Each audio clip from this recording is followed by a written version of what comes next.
Trabalhadora, esposa e mãe amorosa, uma pessoa gentil e honesta.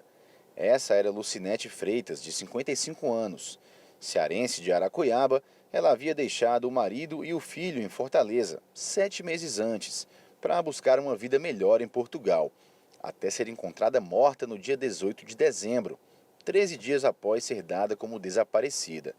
Mais de um mês depois do assassinato que chocou a família e o mundo, o viúvo, o jardineiro Teodoro Júnior, ainda não tem previsão de enterrar Lucinete dignamente, junto da família, que não tem condições de bancar o traslado do corpo e não vem recebendo apoio.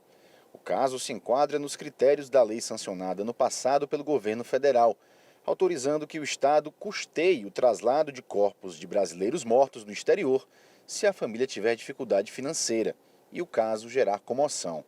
Mas até agora, eles estão sem resposta. É uma situação em que a gente se sente impotente, justamente porque a gente se enquadra realmente nessa situação, né? Infelizmente eu não gostaria, inclusive, nunca na minha vida eu imaginava uma situação dessa, uma experiência totalmente aterrorizante, eu digo assim. Isso é tudo muito difícil. A gente parece que está vivendo assim, um filme de terror, a família toda sofrendo muito, a gente tem um filho de 14 anos de idade, a gente não está tendo nenhum suporte em relação às autoridades que poderiam, né, se compadecer da situação de uma família que a gente não tem condições, como família a gente não tem condições de trazer o corpo dela, para ela ter pelo menos um enterro digno. É isso que a gente está tentando, que a gente está procurando.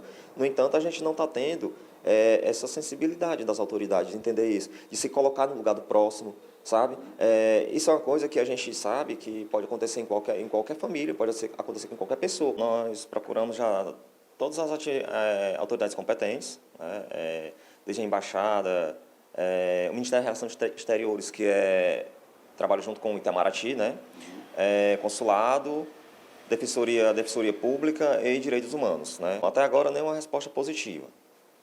Eles sempre faz exigências, né, em relação à documentação, e a gente já enviou toda a documentação necessária, se enquadrando no perfil, nos critérios que eles exigem. A gente não sabe o que fazer mais, a gente não sabe nem a quem recorrer. Natural de Imperatriz, no Maranhão, a patroa dela, de 43 anos de idade, está presa e foi indiciada pela Polícia Judiciária Portuguesa por homicídio qualificado, profanação de cadáver, posse de arma proibida e falsidade ideológica.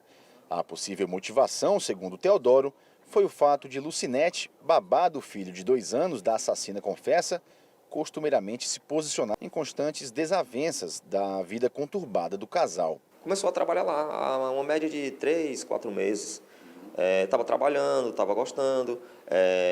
Essa senhora só contratou, é como se ela fosse administradora da casa, a patroa, como se fosse uma administradora da casa, mas quem acaba com o pagamento da minha esposa, por exemplo, o pagamento, quem ordenava a questão, digamos, mais financeira, era o patrão, né, era o esposo dela. Ela me relatava muito o conflito entre eles dois, né?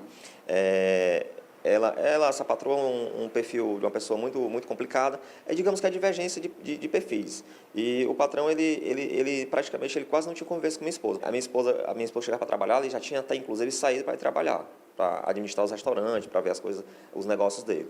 E quando a minha esposa saía do trabalho, ele ainda não tinha chegado. E a minha esposa vendo que aparentemente ele era uma pessoa assim mais sensata em relação a meios sociais, uma pessoa, digamos, uma pessoa mais assim, que a gente espera que tenha um comportamento mais sociável, mais adequado na sociedade.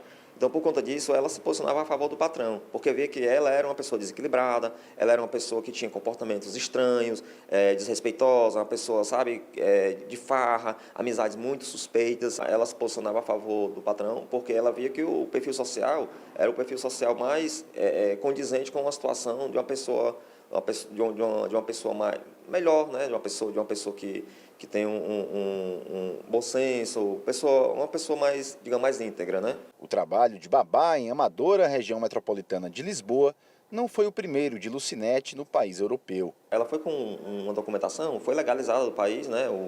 Com visto para poder procurar trabalho, o chamado visto procura de trabalho. Ela chegou lá, teve algumas experiências, trabalhou em uma loja de chineses, trabalhou como cuidadora de idoso, trabalhou em restaurante, chegou a trabalhar em um restaurante. Ela não pôde ficar em nenhum desse trabalho porque não ofertava o contrato de trabalho para pedir a residência do país. Em um dos grupos de ajuda de imigrantes, ajuda mútua entre si, essa senhora se apresentou precisando de uma pessoa para cuidar do filho dela de 2 anos de idade. E queria que fosse uma brasileira. O Teodoro e o filho dele, com a Lucinete, de 14 anos de idade, já se preparavam para ir a Portugal, em definitivo, encontrá-la por lá e dar início a uma nova vida. Aguardavam apenas a regularização da documentação. No entanto, uma covardia com indícios de premeditação acabou mais do que frustrando os planos. Destruiu completamente a família. Nunca imaginava isso, nunca imaginava. Inclusive, eu acho que ela também não imaginava. Aliás, eu acho não, tenho certeza absoluta. Tenho certeza absoluta. Enquanto ela estava lá batalhando, eu também estava aqui na minha rotina de trabalho. Depois que aconteceu isso, a gente está assim numa situação que eu não consigo trabalhar, inclusive, porque eu tenho que resolver correr atrás dessas questões. Além da dor imensa, o crime deixou o gosto amargo da pior traição possível. Ela ficou manipulando através das redes sociais dela, ela ficou com o aparelho telefônico dela. Então, assim, isso foi muito macabro e eu acho também que foi muito premeditado, né? Pela toda a dinâmica da situação, todo o contexto, eu já imaginei que ela vinha guardando essa mágoa, porque isso a gente pode estar analisando, né? E está vendo o que pode ter ocorrido, de que forma que pode ter ocorrido. Com certeza isso ela já veio premeditando, ela já veio analisando e ela colocou em prática aquilo que ela já vinha guardando de rancor. Ela já deveria estar com muita raiva, muito rancor da minha esposa e encontrou um momento oportuno. Aliás, ela talvez não encontrou um momento oportuno, mas ela criou um momento oportuno. A minha patroa fez um bolo para mim, para bater meus parabéns, né? No entanto, no dia 5, no trágico dia 5, ao sair do trabalho, ela ofereceu essa carona, conduziu ela para esse local. Ela foi levada para esse local atraída, isso mesmo, atraída, e foi cometido esse ato tão covarde. A covardia nunca vai ser esquecida. Ela tirou um pedaço de mim, ela tirou a mãe amorosa de um filho, e o que eu quero dizer para ela é que isso não vai ficar assim. Se ela pensa que ela vai ficar sem justiça, ela não vai ficar assim. Primeiro de tudo, eu tenho certeza absoluta que a justiça de Deus é a maior de todas e vai ser feita. Minha esposa é uma mulher de muita fé. A justiça de Deus, ela não falha nunca.